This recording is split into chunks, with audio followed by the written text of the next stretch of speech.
Have you got your preferred Mercedes-Benz dealership selected in your Mercedes Me app? If not, now's the time to check. As long as you have a Mercedes Me account and your car is linked, you can do this right from the app. And while you're there, make sure the remote vehicle diagnostics and telediagnostics services are switched on as well. These services inform your selected Mercedes-Benz when important wear and tear parts such as brake pads need replacing. On top of this, it allows your local Mercedes-Benz to receive a remote diagnosis of your car at all times, including when it's due for a service. They can actually give you a call in advance of that and book in a time that's convenient for you. So to do this in the Mercedes Me app, just grab your smartphone, tap on the menu button on the top left-hand corner, tap on your car, and then go to Manage Services.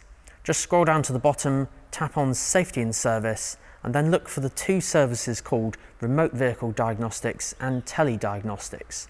Once these are switched on, just back out of that menu and look underneath your car for the preferred dealer for service and preferred dealer for sales. Make sure you select your preferred Mercedes-Benz dealership in there as well.